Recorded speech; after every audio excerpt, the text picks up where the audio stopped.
वनरक्षक वनसेवक भरती 2025 महाराष्ट्र। नमस्कार विद्यार्थी मित्रांनो, तुमच्यासाठी अतिशय आनंदाची बातमी घेऊन आलाय। वनरक्षक आणि वनसेवकच्या जवळपास 14,500 प्लस जागांसाठी ही भरती निघत आहे येणाऱ्या दिवसामध्ये आणि वनसेवकच्या 12,991 जागा रिक्त आहे आणि वनरक्षकच्या जवळपास 1400 ते 1600 प्लस जागा या ठिकाणी रिक्त आहे आणि 10वी पास आणि 12वी पासवर आपल्याला या भरतीमध्ये फॉर्म भरता येते। महाराष्ट्रातील तुम्ही कोणत्याही जिल्ह्यातले असाल तर मुलं मुली फॉर्म भरू शकता आणि भरपूर विद्यार्थ्यांचे वारंवार एकच कमेंट होती की सर वनरक्षक आणि वनसेवकची ही नवीन भरती कोणत्या महिन्यामध्ये निघणार आहे यावर एक व्हिडिओ बनवा।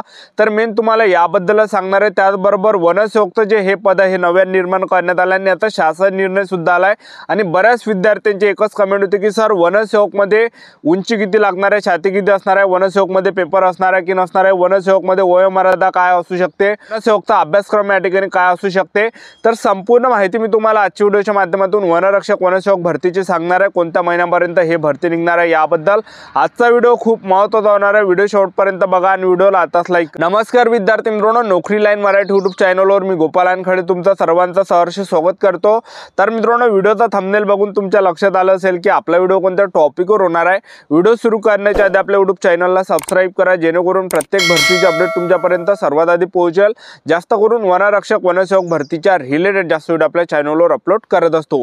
व्हिडिओ सुरू करण्याच्या अगोदर सर्वांना एक रिक्वेस्ट आहे, तुम्ही आपला व्हिडिओ कोणत्या जिल्ह्यातून पाहून राहिले तर नक्की व्हिडिओ खाली कमेंट बॉक्स मध्ये लिहा। महाराष्ट्र वन विभागात भरतीमध्ये वनसेवक म्हणून शिपाई, मदतनीस, सफाई कामगार, प्रिंटर ऑपरेटर, रखवालदार आणि रक्षकसाठी भरती केली जाणार आहे। तसेच पदानुसार कामे मूळ जाहिरातीमध्ये दिलेले आहेत। त्याचबरोबर आपण जागांचा जर विचार केला वनसेवक मध्ये नागपूर वनरोत्तर मध्ये 1852 जागा रिक्त आहे, चंद्रपूर मध्ये 845 जागा रिक्त आहे, गडचिरोली मध्ये 1443, अमरावती मध्ये 1188, यवतमाळ मध्ये 665, छत्रपती संभाजी महाराज नगर मध्ये 1535, पुणे मध्ये 811, कोल्हापूर मध्ये 1286, धुळे मध्ये 931, नाशिक मध्ये 887, ठाणे मध्ये 1568 जागा सध्याच्या कंडिशनला रिक्त आहे। ठीक आहे, आणि येणाऱ्या दिवसामध्ये जे हे भरती तुम्हाला पाहायला भेटणार आहे। ठीक आहे, आणि बरेच विद्यार्थ्यांचे कमेंट होते की सर वनसेवक मध्ये वयोमर्यादा काय असणार आहे, असे सुद्धा बरेच विद्यार्थ्यांचे कमेंट असते। तर पहा, वनसेवक हे पद गट संवर्गातलेलं आहे आणि गट संवर्गातले जे पण पद भरते तर त्यामध्ये तुम्ही वयोमर्यादा पाहून घेतो 18 ते 38 वर्षापर्यंत वयोमर्यादा असते।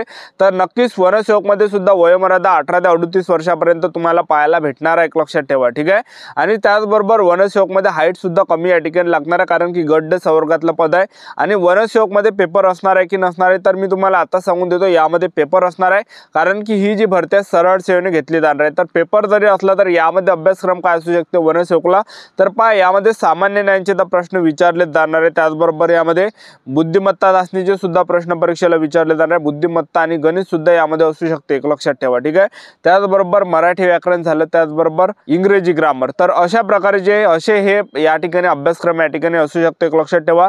तर पहा, एक तर सामान्य ज्ञान झालं, त्याचबरोबर बुद्धिमत्ता गणित सोबत असू शकते किंवा मग इंग्रजी ग्रामर आणि त्याचबरोबर मराठी व्याकरण, तर हा अभ्यासक्रम असू शकते वनसेवकला। ठीक आहे, तर आतापासून तयारीमध्ये लागा। त्याचबरोबर वनसेवक मध्ये जे वयोमर्यादा सुद्धा यामध्ये जास्त लागते, उंची सुद्धा यामध्ये कमी लागणार आहे, लक्षात ठेवा। ठीक आहे, आणि वनसेवक मध्ये एक अट आहे की आपण यामध्ये 10वी पास आणि 12वी पासवरच महाराष्ट्रातील कोणत्या जिल्ह्यातले मुलं मुली फॉर्म भरू शकता आणि पगार यामध्ये वनसेवकच्या 12,991 जागा रिक्त। आणि आता भरपूर विद्यार्थ्यांचे वारंवार एकच कमेंट होते की सर वनरक्षक वनसेवकची नवीन भरती कोणत्या महिन्यामध्ये निघणार आहे, तर मी तुम्हाला आताच सांगून देतो। तर ज्या पण विद्यार्थ्यांना या भरतीची तयारी करायची असेल तर आतापासून तयारी चालू ठेवा। अभ्यास सुद्धा चांगले पुस्तकं तुम्ही आतापासून घेऊन घ्या आणि आतापासून अभ्यास करा आणि त्याचबरोबर सेल्फ स्टडी करा 8-8 घंटे। त्याचबरोबर जे ग्राउंडची सुद्धा यामध्ये तुम्ही प्रॅक्टिस करा कारण की आतापासून तुमच्याजवळ टाइम आहे, एक लक्षात ठेवा।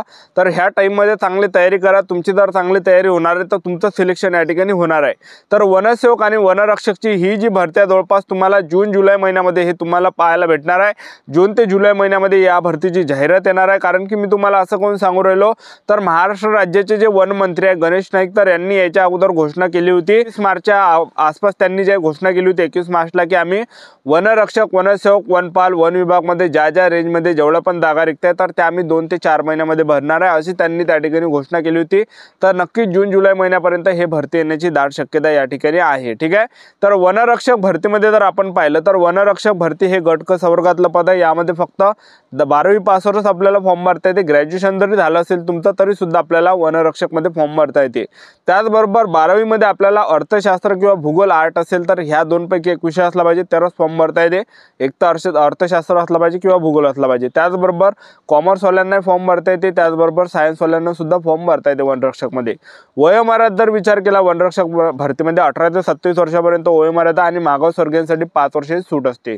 त्याचबरोबर पगारचा जर विचार केला वनरक्षक भरतीमध्ये 21,700 ते 69,100च्या दरम्यान यामध्ये पगार असतो, एक लक्षात ठेवा. ठीक आहे. आणि सिलेक्शन प्रोसेसचं जर पाहिलं तर पहिल्या टप्प्यामध्ये वनरक्षक भरतीमध्ये आपलं काय असते, पेपर असते. पेपर सुद्धा TCS कंपनी त्या ठिकाणी घेत असते. तर सर्वात अगोदर पेपर असते, दुसऱ्या टप्प्यामध्ये आपलं ग्राउंड, तिसऱ्या टप्प्यामध्ये डॉक्युमेंटेशन, चौथ्या टप्प्यामध्ये मेडिकल, अशी संपूर्ण सिलेक्शन प्रोसेस आहे वनरक्षक भरतीची.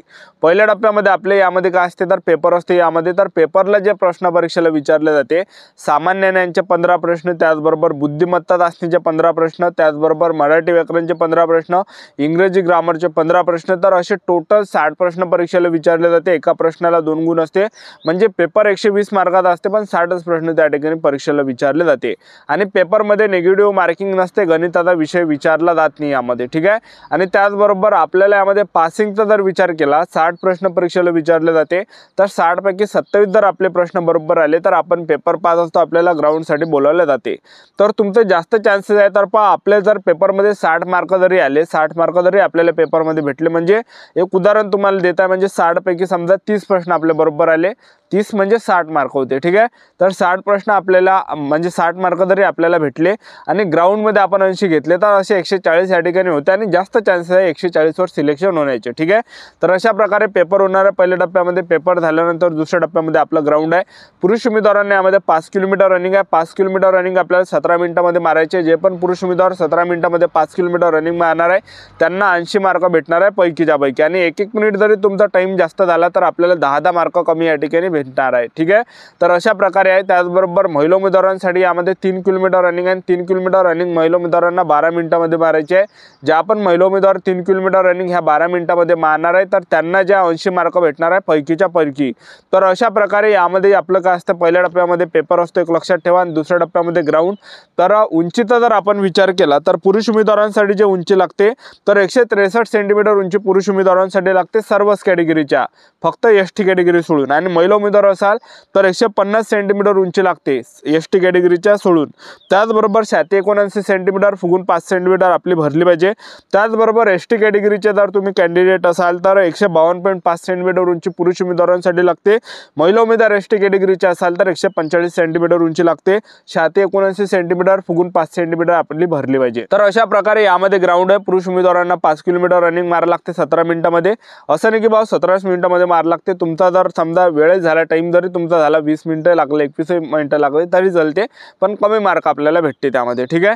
तर अशा प्रकारे यामध्ये ग्राउंड आहे. आणि हे ग्राउंड झाल्यानंतर आणखीन ज्या पुरुष उमेदवारांना 25 किलोमीटर पैदल चालावं लागते 4 घंट्यामध्ये, महिला उमेदवारांना 16 किलोमीटर पैदल चालावं लागते 4 घंट्यामध्ये. तर ही होती संपूर्ण प्रोसेस. आजच्या साठी इथंच थांबतो. चॅनल सबस्क्राईब करून ठेवा, वेळोवेळी अपडेट देत राहणार आहे. भेटूया नेक्स्ट व्हिडिओमध्ये. जय हिंद, जय